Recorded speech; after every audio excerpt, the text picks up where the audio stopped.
it's quite interesting when I hear people say that you cannot sell your soul to the devil. There's people that actually believe that you don't have that power nor authority to sell your soul. They say that all souls belong to God. As a matter of fact, there's a scripture that I'm going to speak on. And then I have a whole list of people that allegedly had sold their souls to the devil in history. They did it for fame and they did it for fortune. Now, there's quick people out there that question. They always asking the question, how can I sell my soul to the devil? I've had so many people ask me, send me messages, and tell me that they want to sell their soul to the devil, thinking that I would give them the keys to that satanic kingdom. But in many cases, when people are approached by the devil, it's either done in their dreams / visions, or it's done where the devil will appear to you in human form. For example, producers of music contracts. So it comes to you in many forms. And there are celebrities that have actually told you, have actually gotten out of the industry because of the fact that when they got to a certain level, they were approached by the devil in human form and offered them a deal,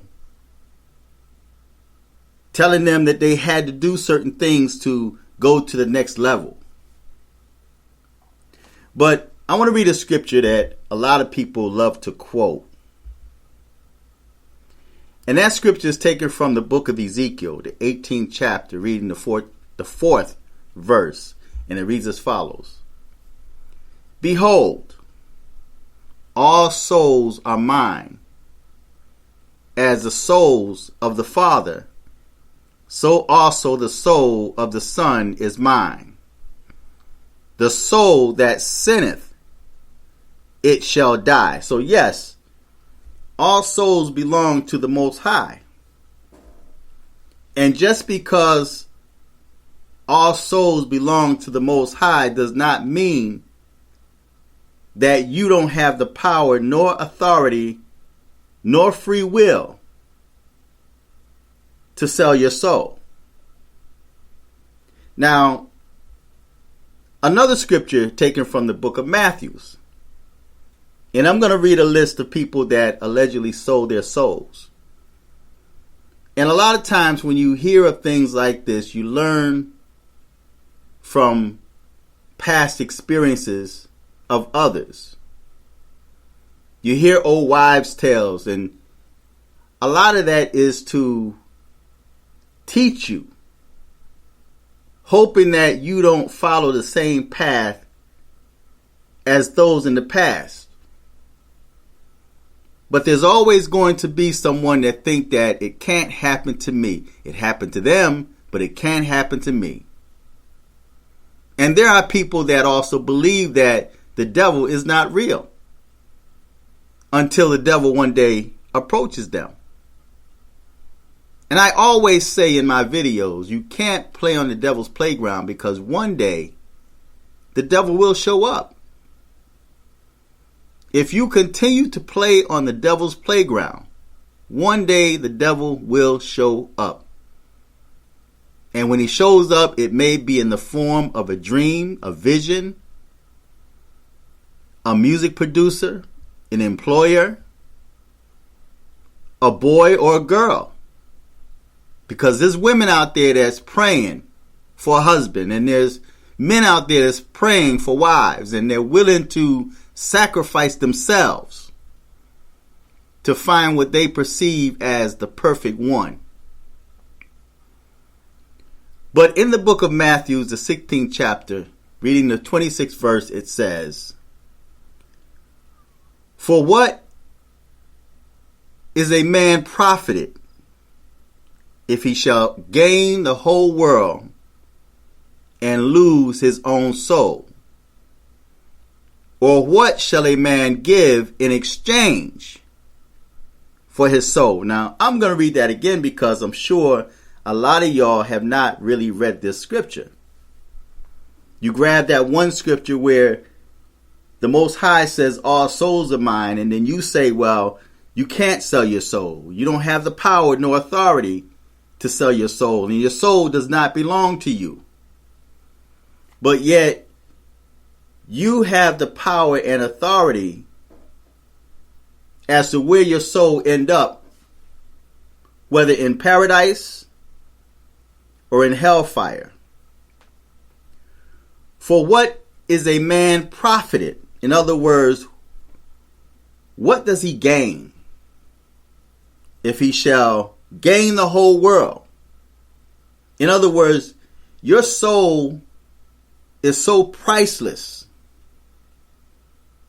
It's so valuable, but yet priceless because there's no price that you can really name for your soul.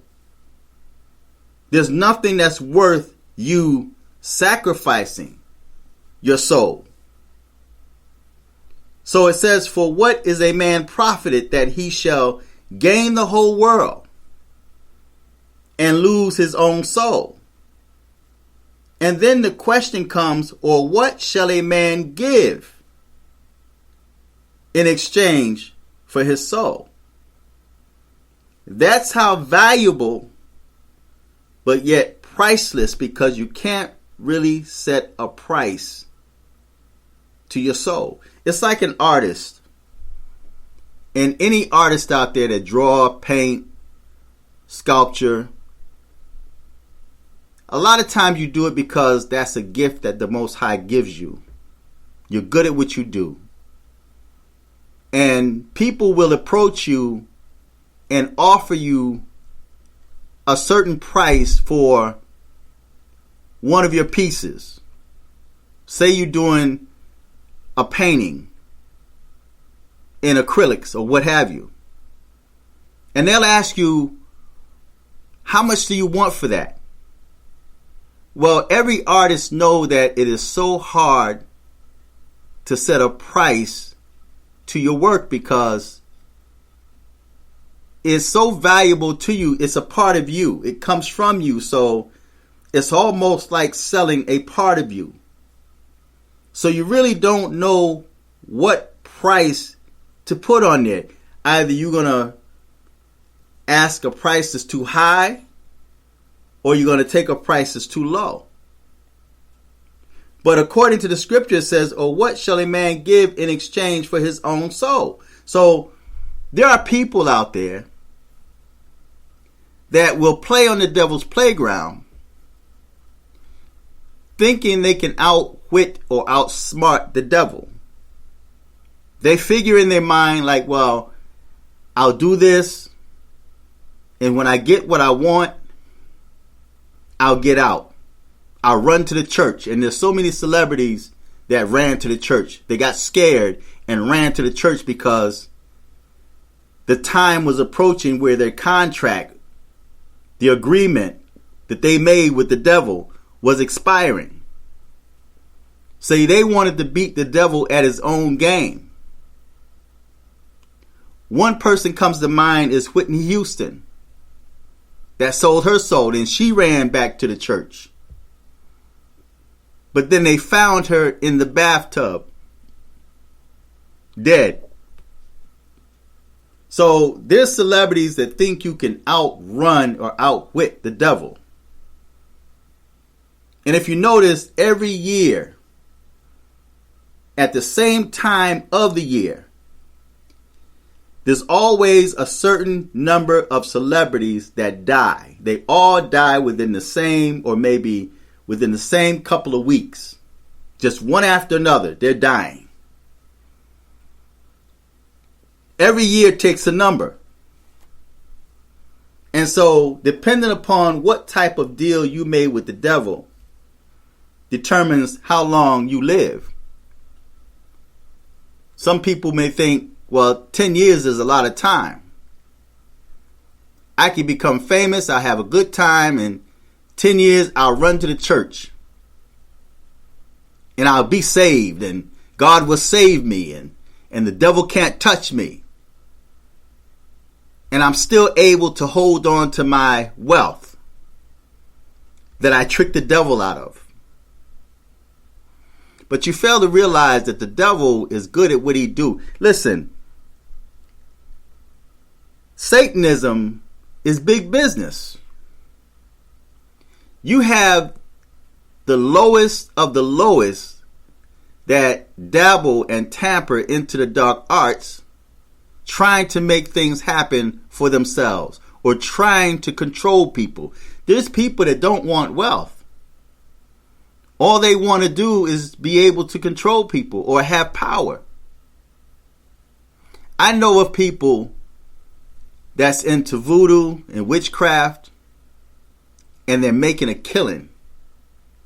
Guess what? They're living like they're poor. To look at them, to see how they live and how they dress, you would think they have nothing. But when it comes to wealth, they're loaded. They're loaded with wealth, and people are still buying their services. So money doesn't really make them happy. The satisfaction is the power that they're made to believe they have. So there's people that may obtain that wealth. They may obtain that fame and that fortune. But they're miserable. They're not happy. And in many cases, they end up taking their own life because they become so empty inside. Now, here's a list I have of people that allegedly sold their souls. I'm sure a lot of y'all that came up in the time I came up in, or that's into rock music, heard of Black Sabbath. I'm sure you heard of David Bowie, Mick Jagger, John Lennon, Alice Cooper, Roseanne Barr, Left Eye from TLC. Remember her? And what happened to her? Aaliyah. And keep in mind, these are people that had a great effect on you with their talents. These weren't just ordinary people that made music. They had an effect on people. Eminem, Jay-Z. Now, this is one that a lot of people know about. There's a lot of videos made about Jay-Z. Beyonce. Now, Beyonce has what she referred to as an alter ego, or better yet, she's possessed with Sasha Fierce. So there's a lot of entertainers or celebrities that's possessed. And in many cases, when they perform, once they get on that stage and begin to perform, that alter ego or that spirit that possesses them take over. Bob Dylan, Prince, Michael Jackson. I mentioned Whitney Houston, DMX, Kanye West, Jimi Hendrix, Nicki Minaj, Katy Perry, Keisha, Aleister Crowley. And this is only a few of the list. The list goes on and on and on. These are people that made deals with or pacts with the devil. Yes, your talent would take you so far. But then you hear of so many that's in the music industry say that they are approached and offered certain deals if they want to go to the next level. So yes, the devil will come to you in the form of a person that looks like an average person and presents you with an opportunity that you just can't refuse. And then he comes to you in dreams and in visions. Since I was a child, I've always dealt with the devil. I dealt with him because I fought with him. And there's dreams that I had visions where I actually battled with the devil. As a matter of fact, on my dream channel, there's some videos I made where I actually battled with spirits. And let me share this one. And I had already made a video about this, but I'm going to speak briefly on this. I had this vision one night that of this warlock. I was in this movie theater. And, in New York City, when you watch the movie, you got people that's loud in the theater. I was sitting down towards the front of the movie theater. Make a long story short, there was this guy, looked like he was European, black hair, looked very gothic, had a long black coat on, and he was walking around the movie theater really slow. He was a warlock. And he came around and when he got in front of me, he stopped and he looked at me and he started smiling. And he says to me, "If only they knew who you were." And then we start battling. It was a spiritual battle. It wasn't like I physically with my hands attacked him. I felt it, my soul just attacked. So we actually battled, and I came out of that vision or that dream. When I first opened my store, I was still setting the store up. I was putting the eyeglasses on the display. And I saw this taxi cab. Now keep in mind, no one had any idea that my store opened. Nobody knew about it because I had just opened. That was day one, and I was still setting the store up. And a taxi cab pulled up in front of my store. And this guy gets out, and so I went and I stood behind the counter. And the door opened up, and before the person actually walked in the store, I felt an energy, and it's almost like I saw a black shadow walk in before him. And then this guy comes in. Immediately I recognized this guy from that vision I had, from that dream where me and this warlock battled. So I said to him, I said, "Can I help you with something?" And he came in and he was looking for Kush, some oil that I was selling. Kush. Now, not too many white people know about Kush. Unless they, grew up in the hood or they hung around brothers and they learned about certain oils. But he came in and he specifically asked for Kush. And I got the oil for him and I said, "What you know about Kush, man?" Just in a joking way. "What you know about Kush?" This dude started giving me the history of Kush. So then I started questioning him more, and we got into this battle, like knowledge, and we were sharing information, and I started taking this guy deeper and deeper. I was going places with this guy that I don't go with the average person, because I've debated with so many people and we share information, and you can only go so far because there's so much information that certain people can handle. They can't go beyond a certain place because you'll lose them. Or they'll think you're crazy. So I started taking this guy to different levels, right? And then he saw this knife that I had on display. It's like a very ancient knife, and he walked up and he started giving me history on that sword. And we started it was like we were battling. It was like a spiritual battle, and I took this guy to levels, man, that I don't usually go with people. And every level I took this guy on, he was just giving information and knowledge, man. And it's like he paid for his stuff, and before he walked out the door, and I'm cutting it short, but before he walked out the door, he paid for his stuff, and he turned around, he looked at me, he says, no, I had asked him, I said, what faith are you, right?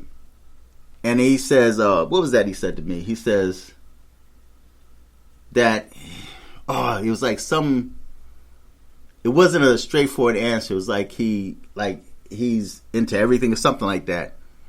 And I said, no, I said, you know how you have some people that's Christian, some Methodist, Presbyterian, or Catholicism, what have you. I said, if you had to put because I wanted to know where he got that information from. And I said, if you were to put a title to what you're into, what would you call it? And he says, that's what he said. He said, I always change. I never stay the same. And I said, I understand that. I said, completely understand. And he understood what I meant when I said overstand. When I said overstand, he was able to break down overstand. This dude was wild, man. And I said, no, I said, if you were to put a title to what you believe in, he says, I always change. I never stay the same. And then he looked at me and says, but we'll meet again. And he walked out, got back in the taxi cab, and drove off. Hadn't seen that guy from that day to this one. But the crazy thing about that was, before I had even met this guy, before he walked in my place of business, I saw him in a dream / vision, and we actually battled. Because when he walked around and he looked at me, he said, if only they knew who you were. And we battled. But, so yes, the devil will come to you in your dreams / visions, or the devil can even approach you in human form in this life. The Bible tells you to be careful how you entertain strangers, for some have entertained angels unaware. You just look at them and you see another human being. So, can you sell your soul to the devil? Yes, you can. So, feedback, tell me what you think. Click on the Cash App, donate to this channel, or leave an offering. Share this video. Until next time, I'm fearless.